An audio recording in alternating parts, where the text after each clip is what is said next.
அஸ்ஸலாமு அலைக்கும் வரஹ்மத்துல்லாஹி தஆலா வபரகாத்துஹு.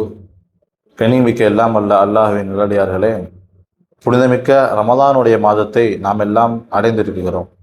இந்த நோன்பை பற்றி ரப்புல் ஆலமீன் குர்ஆனிலே பேசுகின்ற பொழுது, யா அய்யுஹல்லதீன ஆமனு குத்திப அலைக்குமுஸ் ஸியாம் கமா குத்திப அலல்லதீன மின் கபலிக்கும் லஅல்லக்கும் தத்தகூன். இந்த வசனம் நோன்பு குறித்து பேசப்படக்கூடிய இந்த வசனம் என்பது, இதனை நாம் சிந்தனை செய்து பார்த்தால் நமக்கெல்லாம் இறைவனுடைய தாய் உள்ளம் என்பது நமக்கு தெரிய வரும்.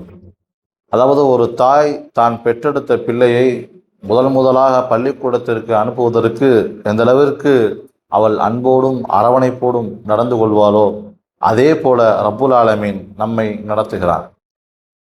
யா அய்யுஹல்லதீன ஆமனு, ஓ ஈமான் கொண்டவர்களே, எப்படி ஒரு தாய் தன்னுடைய மகனுக்கு என்னதான் பெயர் சூட்டப்பட்டிருந்தாலும் எனது அன்பு மகனே என்று அழைக்குகின்ற பொழுதுதான் அந்த தாய்க்கு அளவு கடந்த அன்பும் பிரியமும் ஏற்படுகிறது. அதே போல நமக்கெல்லாம் ஒரு பெயர் சூட்டப்பட்டிருந்தாலும் இறைவன் யா அய்யுஹல்லதீன ஆமனு, ஓ ஈமான் கொண்டவர்களே, நம்பிக்கையாளர்களே, எனது நம்பிக்கைக்கு சொந்தக்காரர்களே என்று அழைக்குகின்ற பொழுதுதான் அல்லாஹ்விற்கு அளவு கடந்த அன்பும் பிரியமும் ஏற்படுகிறது. அதனை அடுத்து அல்லாஹ் கூறுகிறான், குத்திப அலைக்குமுஸ் ஸியாம், நோன்பு உங்கள் மீது கடமையாக்கப்பட்டது. கமா குத்திப அலல்லதீன மின் கபலிக்கும், உங்களுக்கு முன்னிருந்தவர்கள் மீது எப்படி நோன்பு கடமையாக்கப்பட்டதோ அதே போல உங்கள் மீதும் நோன்பு கடமையாக்கப்பட்டது. இதனை நாம் எடுத்து பார்த்தோமேயானால், ஒரு தாய் தனது அன்பு மகனை பள்ளிக்கூடத்திற்கு அனுப்புவதற்கு அந்த ஆரம்ப நிலையிலே அவள் கூறுவாள், மகனே பள்ளிக்கூடத்திற்கு செல் என்று. அப்போது அந்த மகனுக்கு பள்ளிக்கூடம் செல்லக்கூடிய அந்த காரியம் என்பது அவ்வளவு கடினமான ஒரு காரியமாக இருக்கும். அப்போது அந்த தாய் கூறுவாள், உனது அண்ணன் எல்லாம் பள்ளிக்கூடத்திற்கு போறானே, உனக்கு முந்தியவர்கள் உனக்கு வயதிலே மூத்தவர்கள் அனைவரும் பள்ளிக்கூடத்திற்கு செல்கின்றார்கள் தானே, நீயும் பள்ளிக்கூடத்திற்கு போ என்று சொல்கின்ற பொழுதுதான் அந்த மகனுடைய உள்ளத்திலே, அந்த குழந்தையினுடைய உள்ளத்திலே ஒரு மாற்றம் ஏற்படுகிறது. ஆகா, நம்மளும் பள்ளிக்கூடத்துக்கு போகணும் அப்படின்னு.